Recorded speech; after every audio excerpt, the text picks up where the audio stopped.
Qo'limdagi chinni piyola polga tushib chil-chil bo'ldi. Lekin men qimirlamasdim. Hatto ko'zimni ham yummasdim. Singan chinni bo'laklari xuddi mening hayotimga o'xshab, ular endi hech qachon avvalgidek butun bo'lmaydi.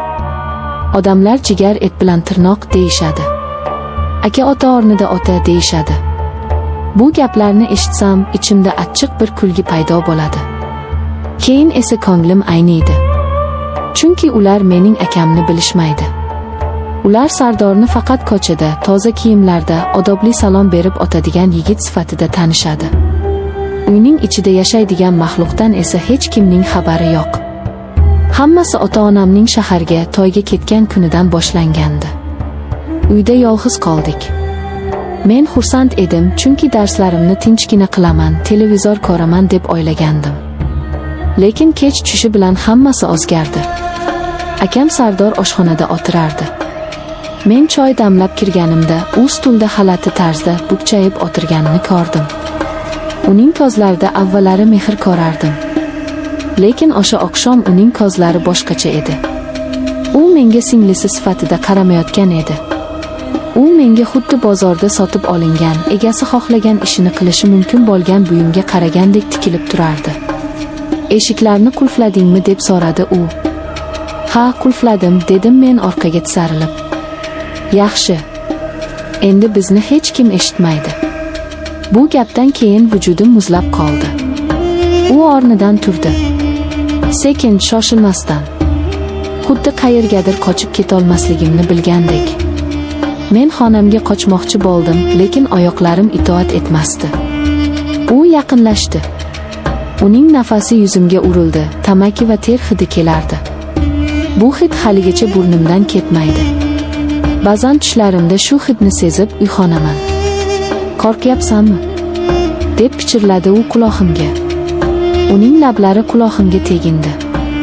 Men baqirmoqchi bo'ldim, lekin ovozim chiqmasdi. Xuddi tushdagi kabi bor kuching bilan qichqirmoqchi bo'lasan, u ovozing chiqmaydi. U mening qo'limdan ushladi. Qattiq. Juda qattiq. Suyaklarim qirsillab ketgandek bo'ldi.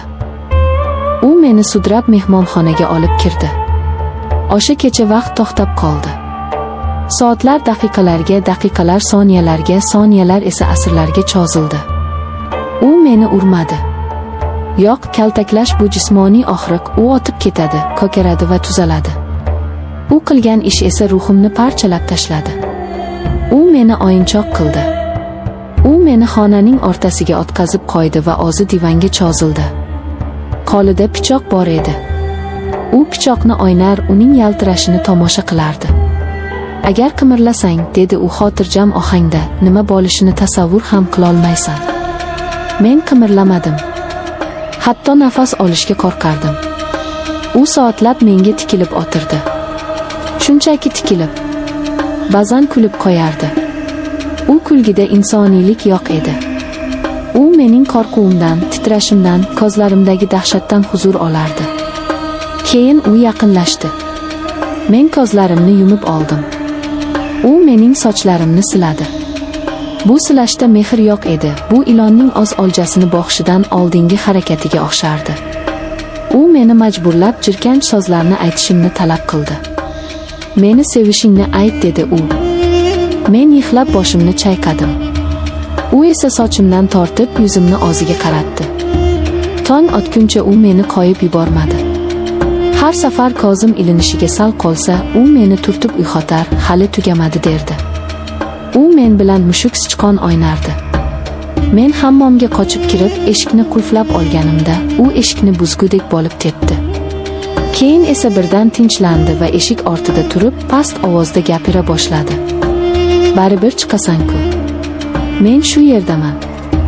Men har doim shu yerda bo'laman. O'sha tunda men ulg'aydim.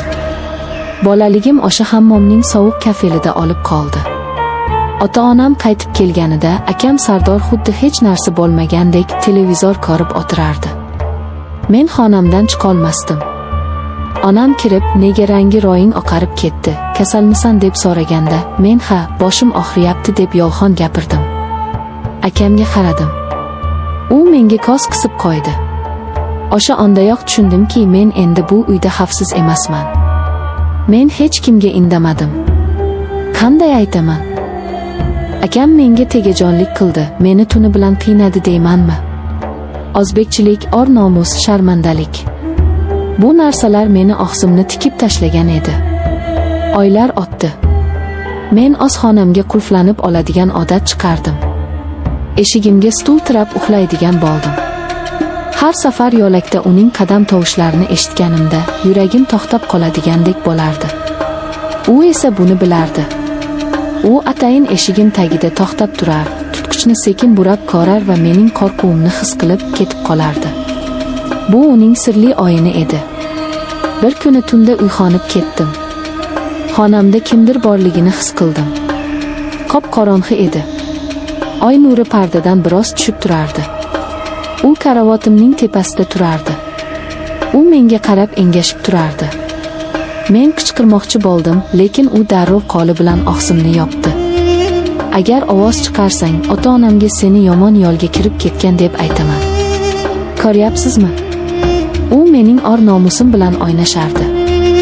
U yana o'sha jirkanch ishlarni qildi. Menga tegindi. Meni opdi. Men toshga aylanib qolgandim. Ko'zlarimdan yosh oqardi. U o'z ishini qilib bo'lgach, xuddi begona odamdek o'rnidan turdi va chiqib ketdi. Eshikni yopishdan oldin esa, "Xayrli tun, singiljon" dedi. O'sha tundan keyin men tirik murdaga aylandim. Hozir alohida yashayman. O'qishga kirdim, yotoqxonaga qochib o'tdim. Bahona qilib uydan qochdim. Lekin baribir qutula olmadim. Har safar uyga ota-onamni ko'rgani borganimda uni ko'raman. U uylandi. Xotini bor, bolasi bor. U hamma uchun namunali ota, mehribon aka. Dasturxon boshida o'tirib, kulib gaplashadi. Men esa uning ichidagi maxluqni bilaman. U ba'zan menga qarab qo'yadi. O'sha qarash. Esimda, hammasi esimda, sen menikisan degan ma'noda qaraydi. Siz mendan qo'rqinchli hikoya so'radingiz. Arvohlar, jinlar, yalmoqizlar. Bularning bari ertak. Haqiqiy qo'rquv bu o'z uyingda, o'z jigaringdan keladigan xavfdir. Haqiqiy dahshat. Bu sening himoyaching bo'lishi kerak bo'lgan insonning maxluqqa aylanishidir. Hozir ham shu satrlarni yozayotganimda orqamda kimdir turgandek tuyulyapti. Qandaydir sovuq nigohni his qilyapman. Balki bu shunchaki vahimadir. Balki